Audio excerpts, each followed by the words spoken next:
¿Qué me estás haciendo, Lucía? ¿Me estás rompiendo papelitos? No, ¿Qué es esto? Estoy haciendo un bono Lu. Es un papelito para Sol. Toma, Sol, acá te lo firmo. Bono Lu, no sé si se puede tomar. Toma. Me da miedo. Te debía Toma. los 100 pesos que Acá me tenés prestaste tu el otro bono. día. Te pago en 3 años y con el mismo rendimiento que ofrece el gobierno. ¿A vos te parece que es una mala oferta? Y me da un poco de dudas. ¿Qué hago? ¿Voy con esto a...? Tiene mi firma. Es garantía. Es garantía. Bueno, no, ¿en qué consistió la oferta de canje que hizo el gobierno? Que es un poco más seria que este papelito. Eso es una pregunta que por ahí es importante desmenuzar. Como habrán visto, esa oferta tiene 3 bloques principales. Una es la extensión de plazos, o sea que Argentina dice que no va a pagar ningún vencimiento por 3 años hasta el 2023. Estamos hablando siempre de la oferta de canje por los bonos con el sector privado y en legislación extranjera, ¿no? Eso fue el debate de esta semana. Eso es el debate de esta semana, claro, que representan cerca del 20% de la deuda total del sector público, alrededor de 66.000 millones de dólares. Bueno, esa parte de la deuda es muy importante, por más que sea solo un quinto de la deuda total, es muy importante porque son en legislación extranjera y los bonistas saben que pueden litigar con un tribunal bastante a favor, ¿no? Entonces, una primera cuestión era la oferta de plazos por 3 años. Otro segundo componente de esta oferta de canje es una quita de intereses del 62%. Y un tercer componente es una quita de capital de un 5%. Bueno, ¿qué significa todo eso? Cuando uno lo junta, ¿no? O sea, es mucho, es poco. ¿De qué hablamos cuando hablamos de una quita? Hay como mucha confusión. O sea, se pueden decir muchas cosas en la tele, estamos siendo regresivos, esto es a favor del pueblo de Argentina.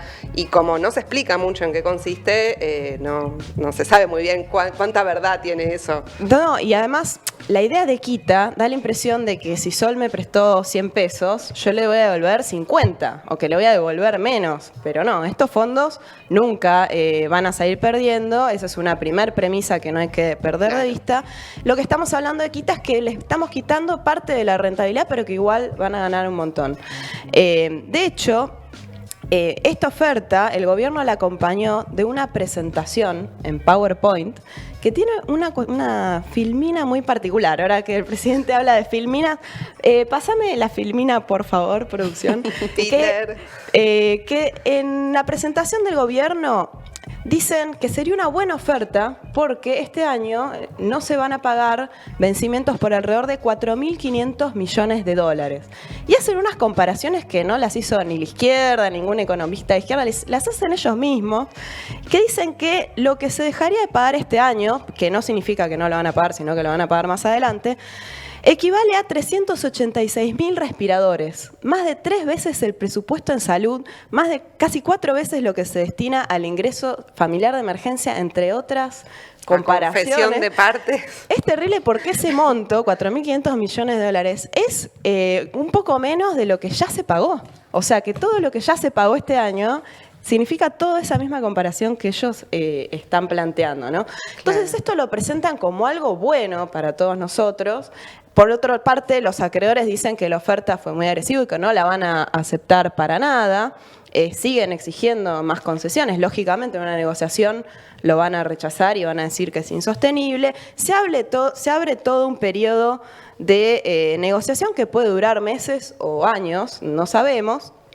Pero me parece que es importante desmenuzar en qué consiste esto de la quita, de qué hablamos cuando hablamos de quita, y para eso estamos en comunicación con Martín Micori, que es actuario y que hizo un informe muy bueno, muy claro, donde explica precisamente qué consecuencias tiene esa oferta. Martín, ¿estás ahí? Buenas. Hola, hola. ¿Me escuchas? Hola, ¿qué tal, Martín? Bueno, muchas gracias ¿Qué tal? ¿Cómo va? por la ¿Todo bien? comunicación. ¿Todo bien? Todo tranquilo, todo muy bien. Lo primero que queríamos preguntarte, porque vos mostrás en tu informe, ¿de dónde viene esa deuda que se está negociando hoy? Esos 66.000 millones de dólares con los acreedores privados. Bien, perfecto. Hay un poco en el informe, además, está como abierto, por un lado, la parte deudora, de dónde viene la plata, y una parte acreedora.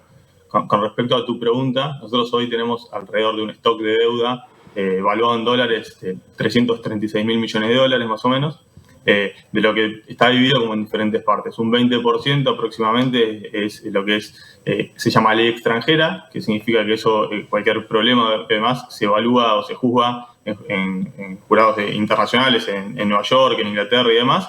Hay un 30% que tiene lo que se llama ley local, que es la ley de acá de Argentina, que también está en dólares. Hay un 21% más o menos que es ley local en pesos y un 20% de organismos internacionales. Por ejemplo, el FMI tiene gran parte de eso y un remanente más o menos del 10%. ¿Por qué hago esta pequeña aclaración? Porque ahora nosotros nos vamos a centrar solamente en el plan de reestructuración que hizo el gobierno sobre el 20%, que es la ley extranjera en dólares, que es bastante importante porque básicamente es como lo que entre eso y el FMI son como las grandes palancas que tiene para destrabar el tema, porque después lo que es ley local y demás probablemente tome condiciones similares. Entonces la pregunta es, ese 20%, que son alrededor de 66 mil millones de dólares, ¿de dónde viene? O sea, ¿es plata que para qué se usó? ¿De dónde viene? ¿Qué se hizo con esa plata en su momento? ¿Bien? Entonces, si vemos la presentación que hizo el gobierno, de alguna manera podemos dividirlo en tres pedacitos.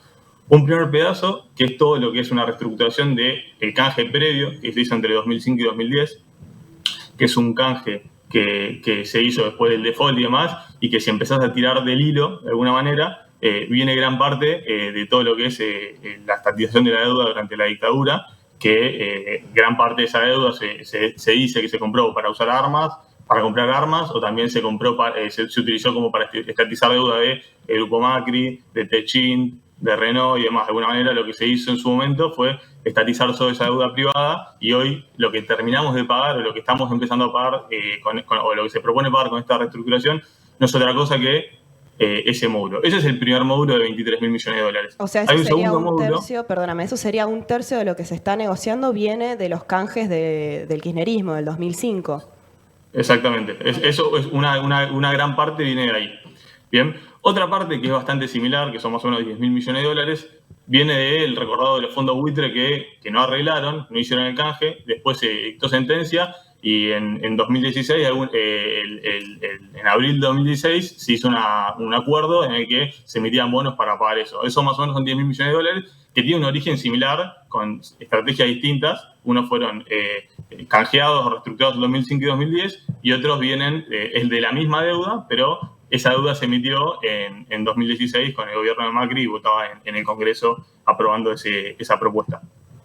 Y una última parte, que son más o menos 32 mil millones de dólares, esto de los números digo más o menos porque son deudas que están en euros, en dólares, hay algunas cosas como para ver, pero en términos generales lo que importa es que más o menos este es el número general, viene de toda la deuda tomada durante generalmente el 2017 y 2018 por el macrismo, también votado en el Congreso, y que se utilizó en gran medida para la fuga de capitales que se calcula en todo el gobierno de Macri, fueron 88 mil millones de dólares. Es decir, de la fuga de capitales, 88 mil millones de dólares, gran parte estuvo financiada por la deuda que se tomó.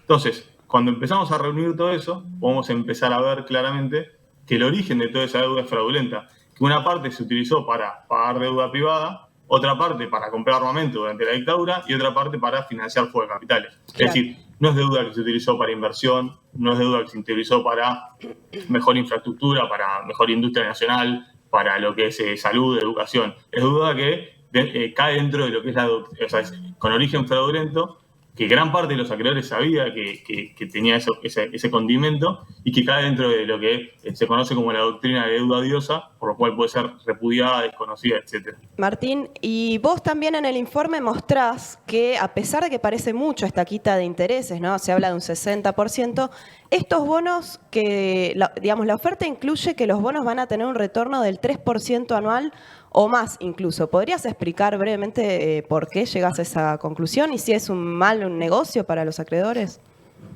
Vale. Bien, o sea, por el punto anterior es como que ya vemos que la deuda tiene origen fraudulento y que desde mi punto de vista debe ser repudiada y desconocida. Ahora, cuando empezamos a ver, decir, bueno, igual la quiere pagar el gobierno, ahora empezamos a ver, se toma como una consideración, como una quita salvaje que los acreedores rechazan, que en realidad sí la están rechazando porque todavía quieren un poquito más de rentabilidad. Lo que vemos es que en la jerga o en el mundo financiero, la tasa de interés tiene como diferentes componentes, lo voy a tratar de simplificar, pero tiene un componente de tasa normal, lo que llama libre de riesgo, y otro componente de tasa que es riesgo, básicamente, que es el riesgo que se le asocia a un deudor. En este caso, Argentina, lo que es el riesgo país en los casos soberanos. Entonces, vos podés invertir en un bono estadounidense al más o menos 1%, o podés invertir, vamos a hacer un ejemplo en el 2017, a un bono argentino al aproximadamente 7%. Entonces, ¿por qué alguien invertiría al 1% si puede invertir en Argentina al 7%? Y la respuesta es porque no todos quieren tomar ese riesgo. Entonces, cuando empezamos a de alguna manera desambiguar un poco qué es ese 7%, incluye ese 1% y otro extra de retorno que no es seguro, que tiene cierta probabilidad de impago, de reajuste, de reestructuración o incluso de default. Entonces, cuando empezamos a descomponer y empezar a entender bien eso, casi que podemos afirmar, en realidad, dentro de la nomenclatura de finanzas, se sabe que implícitamente, vos cuando tenés una tasa más alta, vos sabés que probablemente te hagan un reajuste, que si el escenario es malo y que si el deudor no le va muy bien, suceda eso. Entonces, lo que pasó, si empezás a evaluar un poco el historial desde que se emitió por lo menos la deuda, para hacer un ejemplo concreto del macrismo en 2017 y 2018 hasta acá, es que gran parte de la apuesta fue Argentina está con el amigo Macri, que es amigo de los mercados, etcétera. Le va a ir bien, va a pagar, pero en el medio pasaron cosas, se colocó una deuda que, si bien muchos dicen un genio, Caputo como loco, después se empezó a criticar un poco cómo esa deuda fue colocada en cortos muy, muy pequeños. En las PASO se reafirmó que el gobierno de Macri no iba, con un rechazo popular muy grande, subió el riesgo país y después un segundo sube el riesgo país, es lo que sucedió hace unos meses, o hace un mes y pico, con el coronavirus, y lo que refleja de alguna manera es que el escenario es malo para Argentina. Entonces, a partir de ahí se plantea esa reestructuración de un escenario en el que la deuda no se puede pagar y que los mercados le tienen miedo realmente al default. Que por ahora, eso Martín, es cuando uno dice sube el riesgo país, baja claro, el precio del bono. Ahora, esto que vos decís Entonces, de riesgo moral, ¿podrías explicar este riesgo? ¿Significa que ellos, digamos, pedían tasas muy altas y prestaban hasta niveles que sabían que eran niveles de insolvencia? O sea, por eso eran sobretasas en relación a lo que costaba prestar deuda a otros países. Claro, o sea, hay tasas muy altas, o sea, si vos comparás, en Chile tiene una tasa del 3% más o menos, Estados Unidos un 1% y Argentina le pide una tasa del 7%.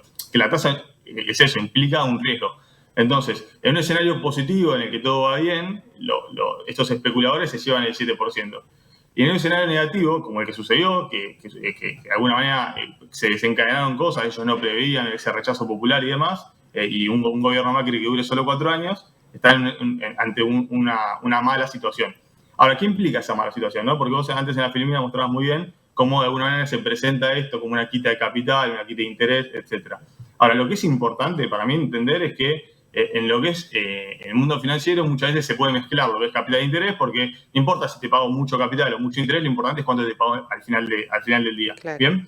Entonces, cuando empezás a mirar un poco en detalle, a hacer algunas cuentas, en realidad lo que va a terminar sucediendo, como la propuesta que igual está siendo rechazada por los acreedores, es que en lugar de pagarle la tasa del 7%, le van a terminar pagando una tasa del 3%. Entonces, ¿es una mala tasa esa?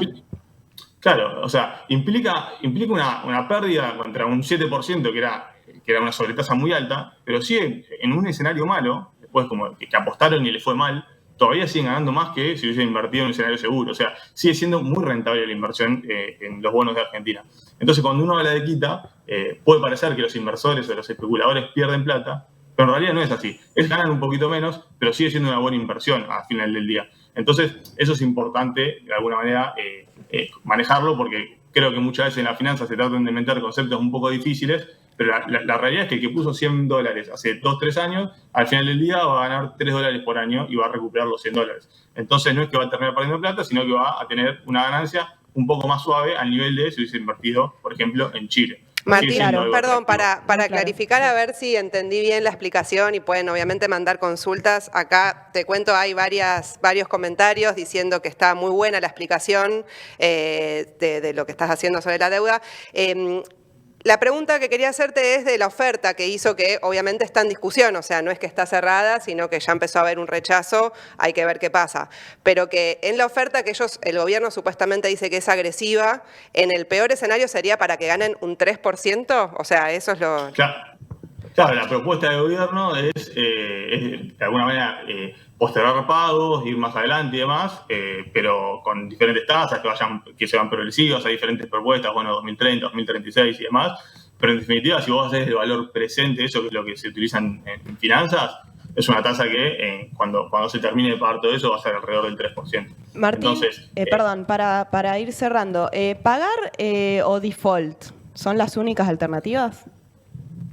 Bien, está buena esa pregunta. Yo creo que ahí hay como desde mi punto de vista, una falsa dicotomía entre pagar y default, porque en realidad existe, creo que la alternativa que se viene planteando de la izquierda, me parece muy correctamente, es lo que es desconocimiento de la deuda. ¿Bien? Yo, para hacerlo más sencillo, trato de decir un ejemplo, ¿no? A ver, a mí me roban la tarjeta de crédito, ¿bien? El que me roba la tarjeta de crédito hace un pago de 100 pesos.